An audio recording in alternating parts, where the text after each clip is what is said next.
7,000 square feet का podium garden Mumbra में first time with world class modern amenities.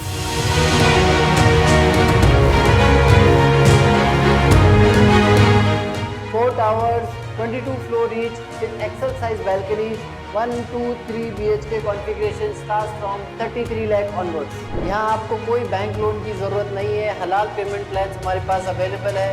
For more details please contact us.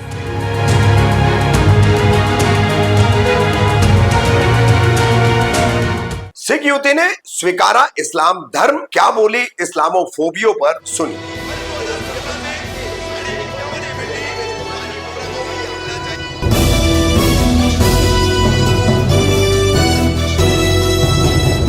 Rafiq Kamdar Hindustani reporter में आपका स्वागत है। एक सिख युवती बलनीत कौर, जिसका नाम बताया जा रहा है, और बलनीत कौर ने हाल ही में 7 वर्षों के रिसर्च के बाद इस्लाम धर्म अपनाया है, इस्लाम धर्म कबूल किया है। और इस्लाम धर्म लेकर, इस्लामोफोबिया को लेकर जो चीजें बताई जाती है, इस्लामोफोबिया जिसे कहा जाता है, उस पर बलनीत कौर उर्फ कुर्रतुल फातिमा ने क्या अपने विचार व्यक्त किए, सुनिए। सबसे पहले अस्सलाम वालेकुम। वालेकुम सलाम। आपको बहुत बहुत ज़्यादा मुबारकबाद है कि अल्लाह तबारक व तआला ने आपको ईमान से नवाजा है। ईमान एक बहुत बड़ी नेमत है। तो पूछना आपसे ये था कि आपका जिस मजहब में आप थे, आपका नाम क्या था? मैं बेसिकली सिख मजहब से बिलोंग करती थी और मेरा नाम बवनीत कौर था। ठीक। अभी जब आप मुसलमान बने, आपका इसमें शरीफ क्या है, यानी आपका नाम क्या है अभी? अल्हम्दुलिल्लाह मेरा नाम अभी जो है कुर्रतुल फातिमा है। कुर्रतुल फातिमा जी, माशाअल्लाह तबारकल्लाह। सही। एक छोटी मोटी सी आप अपनी जर्नी हमारे साथ स्टार्ट कीजिए। ये कंसेप्ट आपके अंदर कैसे आया, यानी आप इस मजहब की तरफ माइल कैसे हुए?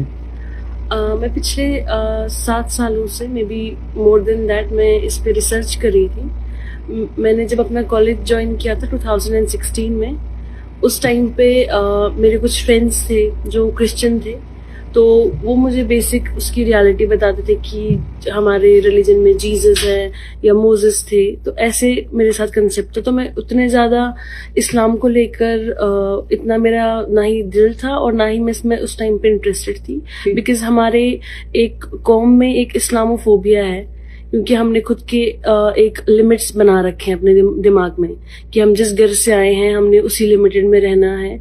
हम उससे आगे ना कभी बढ़ते हैं और ना ही हम सोचते भी हैं। तो मेरे दिमाग में भी जो इस्लाम को लेके है कुछ पॉजिटिव नहीं था, अनटिल एंड अनलेस मेरे कुछ फ्रेंड्स थे जो क्रिश्चियन थे, तो वो मुझे थोड़ा बहुत उसका कंसेप्ट देते थे and I was more into the religion of Christianity. एंड मेरी एक फ्रेंड थी जिसका नाम स्नेहा है, और उसने एक मुस्लिम लड़के से शादी की थी, बट वो जो लड़की है वो पढ़ नहीं पाती थी क्योंकि उसको सिर्फ हिंदी ही आता था। तो उसने मेरी हेल्प ली थी, मैं उसको कुरान पढ़ाती थी और जस्ट कि उसको मैं कुछ ऑनलाइन वीडियोस वगैरह शेयर करती थी, जिससे मुझे भी कंसेप्ट आया कि इस्लाम रिलीजन क्या है। और जहाँ पे मेरा क्रिश्चियनिटी में कुछ क्वेश्चन मार्क्स थे, वो सारे क्वेश्चन मार्क्स जाके कुरान पे जाके वहाँ पे उनके मुझे आंसर्स मिले। रमज़ान क्या है, हमारा आने का मकसद क्या है, आखिरत क्या है हमारी, हमको जो इस दुनिया में हम आए हैं ये क्या है, हमारा क्या टेस्ट है, हमने कहाँ पे जवाब देना है। तो ये सब चीज़ें वहाँ पे आई और फिर मैंने आज से ऑलमोस्ट 2 साल पहले ही इस चीज़ के बारे में मतलब सोचना स्टार्ट कर दिया था। तो फाइनली मेरा एक प्लेसमेंट हुआ था जो कतर में था और मैं एज अ प्रोजेक्ट मैनेजर वहाँ गई थी। और वहाँ पे मेरी एक सुपरवाइजर और एक मैनेजर थी जिन्होंने मेरे बेसिक कंसेप्ट्स को क्लियर किया, जहाँ पे मुझे ये भी लग रहा था कि क्या इस्लाम सही है क्या नहीं है। तो जैसे मैंने वो सारा कंसेप्ट क्लियर किया तो रिसेंटली मैंने इस्लाम कबूल किया और उसके बाद मुझे कंपनी की तरफ से ही उम्रा के लिए भेजा गया था और अल्हम्दुलिल्लाह मैंने अपना फर्स्ट उम्रा भी कंप्लीट कर लिया। माशाल्लाह तबारकल्लाह। उस चीज़ की भी आपको बहुत ज़्यादा मुबारकबादी हो। वीडियो को आगे बढ़ाने से पहले मैं आपसे एक और सवाल करना चाहता हूँ। क्या ये वीडियो आप अपनी मर्जी से बना रहे हो? खुदा न खास्ता कोई जोर और जबरदस्ती तो नहीं है इस वीडियो में? नहीं, मैं बस अपना एक मैसेज है जो मैं सब तक पहुंचाना चाहती हूँ कि हमने जो अपने बाउंड्री सेट करके रखे हुए हैं, हमारे अक्सर क्या होता है कि हमारे जो फैमिलीज में चलता है, मेरे दादू एक रिलीजन के हैं तो हम उसको ही फॉलो करते हैं। और अगर हमारे पास कुछ ना हम आगे सोचते हैं ना ही हम कुछ एक्स्ट्रा नॉलेज गेन करने की कोशिश करते हैं।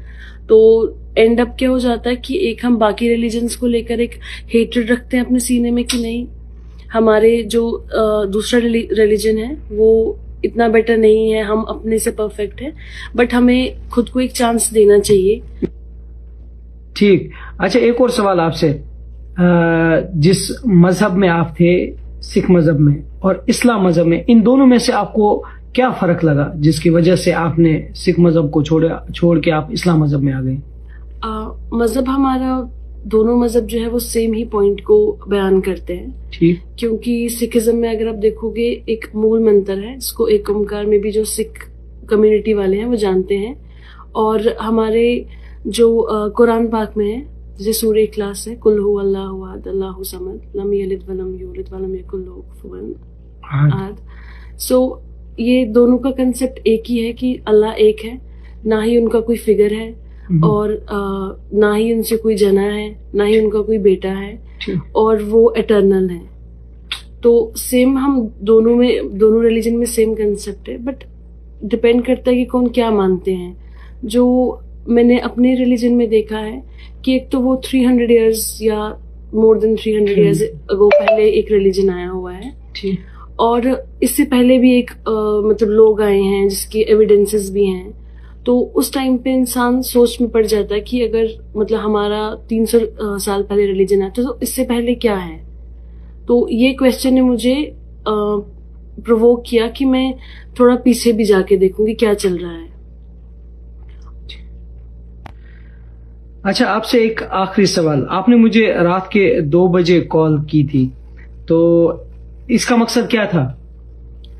मैंने आपको रात में इसलिए कॉल करके बुलाया क्योंकि अभी मेरी सुबह एयर टिकट है, मुझे कतर वापस जाना है, और मेरे पास इतना टाइम नहीं है कि मैं ये चीज़ें इतने जल्दी वेरी शॉर्ट नोटिस पे मैं सबको इन्फॉर्म कर सकूं, क्योंकि मैं चाहती हूँ कि मैं अपने घर वालों को, अपने कम्युनिटी में जितने भी लोग हैं उनको मैं ये बोलूं कि जो सच्चाई है, जो मैंने अपना रिलीजन रिवर्ट किया है, जो मैं सच्चाई की ओर आई हुई हूँ, मैं वो सबको बताना चाहती हूँ, और मैं किसी को धोखे में रखना नहीं चाहती हूँ। एंड मैं आपको सोशल मीडिया पे बहुत पहले से ही आपको मैं फॉलो कर रही थी और आपकी वीडियोज़ में देखती भी थी, और मुझे भी पता था कि आप सऊदी में हैं, तो मेरे लिए बेस्ट ऑप्शन था कि मैं आपको रीच करूँ। चलो, जज़ाकल्लाह खैर।